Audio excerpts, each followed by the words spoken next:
Hi hello നമസ്കാരം. നമുക്കിന്ന് നമ്മുടെ ബിഗ് ബോസിലെ റെന ഫാത്തിമ ചെയ്തൊരു വീഡിയോ നമുക്കൊന്ന് കാണാം, എന്നിട്ട് നമുക്ക് സംസാരിക്കാം. ഞാൻ ഇപ്പോഴും പറഞ്ഞത് ഞാൻ കൊടുത്തിട്ടില്ല എന്ന് ഞാൻ പറയുന്നത്. ഇപ്പോഴും ഞാൻ പറഞ്ഞു മൈക്കിട്ട് ഞാൻ പറയുന്നത് ഞാൻ കൊടുത്തിട്ടില്ല, ഒന്നും കൊടുത്തിട്ടില്ല. ഞാൻ പറഞ്ഞു എന്നെ സപ്പോർട്ട് ചെയ്യാൻ കുറച്ച് പേരുണ്ട്, എനിക്ക് ഞാൻ കൊടുത്തിട്ടില്ല, ഒന്നും കൊടുത്തില്ല. അത്രയും ദൈവവിശ്വാസിയായിട്ടുള്ള അനുമോള് ദൈവത്തിനെ പിടിച്ചു വരെ സത്യം ഇട്ട് ഞാൻ PR കൊടുത്തിട്ടില്ല എന്ന് പറഞ്ഞു. ഇന്റർവ്യൂ ചെയ്ത സമയത്ത് അനുമോള് പറഞ്ഞു ഞാൻ 50,000 രൂപ അഡ്വാൻസ് കൊടുത്ത് ഞാൻ 50 കൂടി കൊടുക്കാറുള്ളത്. അപ്പം ദൈവവിശ്വാസം എവിടെ? ദൈവത്തിനെ പിടിച്ച് സത്യം ഇട്ടത് എവിടെ? അതൊക്കെ എവിടെ പോയി? അഞ്ജന ചോദിച്ചപ്പം പറഞ്ഞു 16 ലക്ഷത്തിന്റെ കണക്ക് എവിടെ നിന്നും. ചിലപ്പോൾ ഞാൻ 15 ലക്ഷം എന്നായിരിക്കും പറഞ്ഞത്. അത് ഓൾറെഡി അനുമോളെ വായന വീണ് പോയി.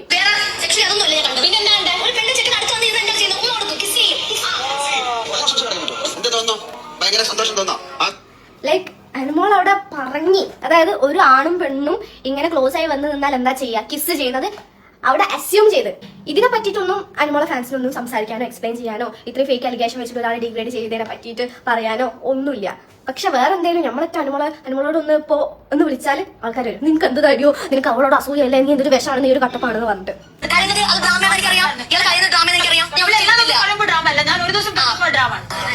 എന്താ ലൈക്ക് അനുമോള് എപ്പോഴും കരയുന്ന ഒരാളാണ്.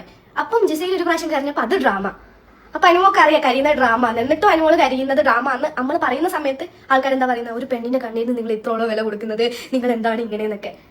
അനുമോൾ തന്നെ അവിടെ പറഞ്ഞു നീ കരയുന്ന അവിടെ ഡ്രാമ ആണ്. അപ്പൊ അനുമോള് പറയുമ്പോൾ എന്താ, അനുമോക്ക് എന്താ പെണ്ണുങ്ങളെ കണ്ണീരിന് വില കൊടുക്കാനില്ലേ? അപ്പൊ അനുമോക്ക് എന്തും പറയാ, നമുക്കൊന്നും പറയാൻ പറ്റില്ല. ആ രീതിക്കാണ് നിങ്ങൾ ചിന്തിക്കുന്നത്.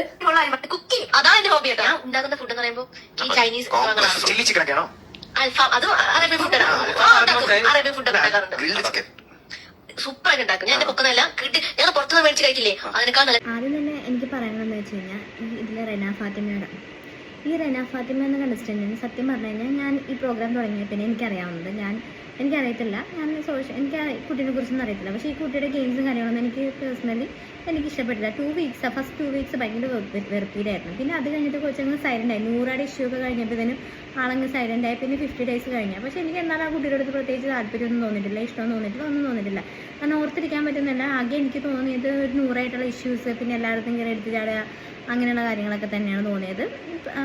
പക്ഷേ ഇപ്പോൾ ഈ വീഡിയോ ചെയ്തിട്ട് ഈ കുട്ടിയെ എനിക്ക് ഭയങ്കരമായിട്ട് ഇഷ്ടപ്പെട്ടു. എന്ന് വെച്ച് കഴിഞ്ഞാൽ ഇത്രയും പേരുണ്ടായിട്ടും ഈ ബിഗ് ബോസ് വിന്നർ ആയി കഴിഞ്ഞിട്ടാണെങ്കിൽ ഈ റെന ഫാത്തിമ എന്നൊരു കുട്ടി ഇത്ര ഡീറ്റെയിൽ ആയിട്ട് അനുവിൻ്റെ കാര്യങ്ങളെക്കുറിച്ച് തന്നെ അങ്ങനെ നെഗറ്റീവ് പറയുന്നില്ല, അതിനുള്ള ധൈര്യം ആരും കാണിക്കുന്നില്ല. പക്ഷേ ഈ 19 വയസ്സുള്ള ഈ കുട്ടി കാണിച്ച ധൈര്യം ഞാൻ അതിനെ അപ്രിഷ്യേറ്റ് തന്നെ ചെയ്യുന്നു.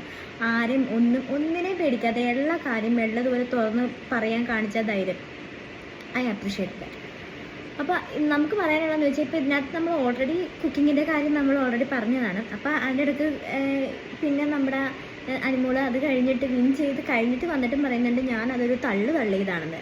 ആരോട്? നമ്മുടെ ശ്രീകുമാറേട്ടൻ്റെ തള്ള. പക്ഷേ അനുമോളെ ശ്രീകുമാർ സാറിൻ്റെ അടുത്ത് മാത്രമല്ല വേറെയും ഒത്തിരി ചാനൽസിലും കാര്യങ്ങളിലും അനുമോള് പോയിട്ട് ഈ തള്ളി ഇതേപോലെ തള്ളി. അപ്പോൾ എല്ലായിടത്തും ഇത് തന്നെയാണോ പരിപാടി? അതൊരു ചോദ്യം. അതുപോലെ തന്നെ അനുമോള് പറയണ ഒരു പെണ്ണും ചെക്കനും തമ്മിൽ ഇരുന്ന് കഴിഞ്ഞാൽ അല്ലെങ്കിൽ കിടന്നു കഴിഞ്ഞാൽ എന്താ സംഭവിക്കാതെ അവിടെ സംഭവിച്ചു, കിസ് ചെയ്തു എന്നൊക്കെ പറയുന്നുണ്ട്.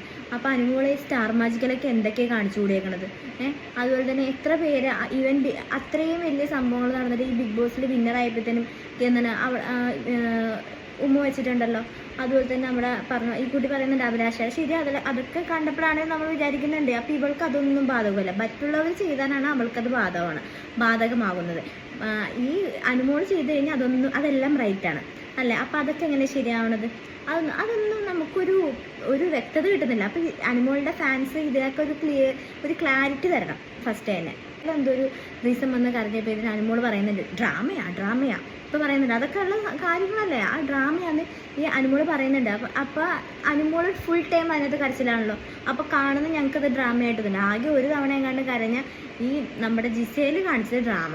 അപ്പോൾ അനുമോള് കാണിക്കുന്നത് അനുമോള് തലകെട്ടി എൻ്റെ ഭഗവതിയെ എന്ന് പറഞ്ഞ് തലകെട്ടി പൊട്ടിക്കില്ല, അങ്ങനെയൊക്കെ പറഞ്ഞിട്ടാണ് കാണിക്കണം. അപ്പോൾ അതൊക്കെ എന്താ അനുമോൾ ഉദ്ദേശങ്ങൾ സത്യം പറഞ്ഞു കഴിഞ്ഞാൽ പ്രേക്ഷകരെ പൊട്ടത്തികൾ അല്ലെങ്കിൽ അതായത് സീരിയൽ ഒക്കെ കാണിക്കത്തില്ല, അതുപോലെ പ്രേക്ഷകരെ പൊട്ടരാക്കുക എന്താണ്, അതാണ് അനുമോൾ ഉദ്ദേശിക്കുന്നത്.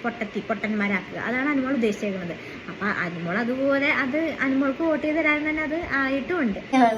ചിലപ്പം എന്റെ സ്റ്റാറ്റസ് മാറിയിട്ടുണ്ടായിരിക്കും, പക്ഷെ ഞാൻ ആളെ മാറും. ഇനി ഓസ്കാർ കിട്ടിയാലും അനുമോൾ തന്നെയാണ്. വിചാരിച്ചിന്റെ പ്രശ്നമാണ്. അതുപോലെ തന്നെ നമ്മുടെ അനുമോൾ ഇപ്പോൾ പറയുന്നത് അടുത്ത നോട്ടം എനിക്ക് തോന്നുന്നത് ഓസ്കാറിലാണെന്നാണ്. ഓസ്കാറിൻ്റെ കാര്യങ്ങളൊക്കെ പറയുന്നുണ്ട്.